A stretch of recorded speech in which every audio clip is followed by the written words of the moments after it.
I'm in Hyderabad for a 2 days Bharat summit where more than 100 countries have participated. More than 450 delegates are here to discuss and deliberate on a new global order which aims at bringing global justice. It's an extension of what Rahul Gandhi has been saying back home as far as his Nyay Sammelans are concerned. And this is an event which brings it to on the international fora. Joining me now is a veteran Congress leader and former Union Minister, Salman Khurshid. So thank you so much for joining. Thank you. My first question to you regarding this Bharat summit is that how is this summit very, very significant for Congress? As far as Congress is concerned, does the party stand to gain financially and in terms of diaspora as well?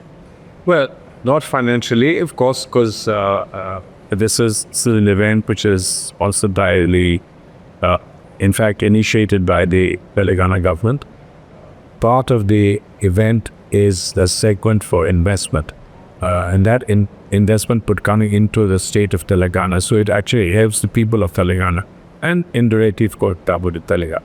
So we don't gain financially. We are just lucky that we have a government that was willing to take on this very ambitious event in which we are trying to combine their attempts at what they call rising Telangana, a message they want to send across the globe and to the rest of the country, trying to combine that with the legacies that Congress has had of international connectivity, so that we get the progressive movements of the world closely connected with the Communist Party and with the efforts that we have made to try and give Congress greater substance in its fight against right-wing conservatism.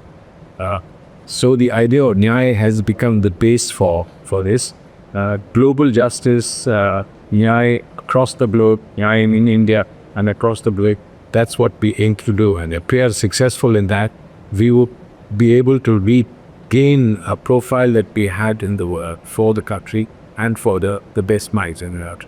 There is so much of uncertainty with Trump announcing the tariff regime, and a whole lot of uncertainties are surrounded. Will the summit come up with certain answers which can really counter to the kind of global order which Trump is trying to bring in? Well, see, this of course requires governments. It's not possible to do it without governments. And what we have here are a few governments, but largely we have people who've been in government or could possibly launch themselves into government in the near future. So the idea is the part of the world public life which is committed to progressive thoughts and progressive ideas should be interconnected. We believe that we are connected with progressive ideas, and I think the Nyay idea that Rahul Gandhi is given to this country is about as progressive as you get, going far beyond everything that they thought of in terms of social justice past, much greater, much wider, and much deeper, etc.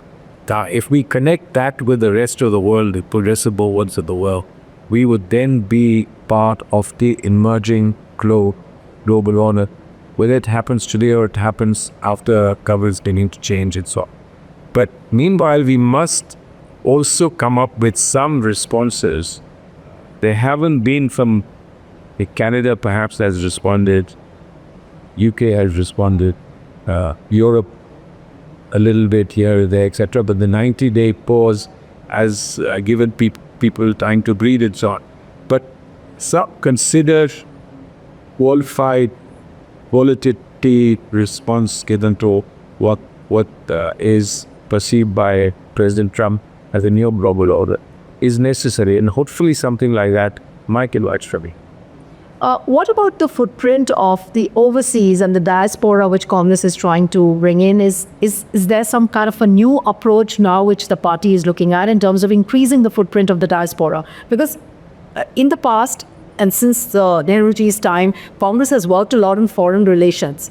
But BJP seemed to have worked overtime as far as its diaspora is concerned, its overseas friends were concerned. So is Congress also trying to take a similar approach, or rather a more aggressive approach? Well, let's just say that we have reactivated our attempts to reach out to diaspora. Diaspora has been a very important part of of the Congress worldview in the past. Whenever we had the AICC conventions, our leaders from the rest of the world used to be present, used to come. We got so preoccupied with what was happening at home for almost a decade that we lost much of the connectivity. And then a whole new generation has come in the world. A lot of Jews who've gone from India have stayed on. A lot of migrants, different parts of the world. And therefore, an outreach to them was necessary. This has provided a very interesting way in which Diaspora that's connected with progressive movements is getting connected with us once again. And Diaspora that we can reach out to directly, and we have reached out to directly, is also getting connected. Many of them you will see at this conference. So let me just say that we have gone back to the good old days of our glory across the world, where we had very, very strong connections. And if we were somewhat sidelined and we were bypassed by the BJPs and etc. in the past 20 years, what time has come for us to get tired and reclaim the legacies that we have. Coming to those tough questions related to the Pahalgam terror attack which happened, do you think that whatever government said in your party meeting which happened yesterday, they said that they did not inform the enforcement agencies and they opened the area for the tour operators? Now, was that something on which now Congress needs to ask some very tough questions, apart from expressing sympathy and empathy? Yeah, well, see, our first reaction to all this, it should not appear that we jump down somebody's throat because they made a mistake. This is a matter of great tragedy inside, but we feel distress, we feel agony, pain of people who suffer. And the whole country, I believe, has this sentiment that we've expressed. But of course, as a responsible opposition, we have something more to do. And therefore, we encouraged and we were happy that they called everyone, all the political parties, to address them, to tell them about what has happened. We were disappointed that the Prime Minister were not. But nevertheless, our leadership went and made whatever contribution people made. The basic thing is that we are not going to score points. We are not scoring points, despite some very important questions that arise. But there will be a time and place for those questions. The questions have to be asked.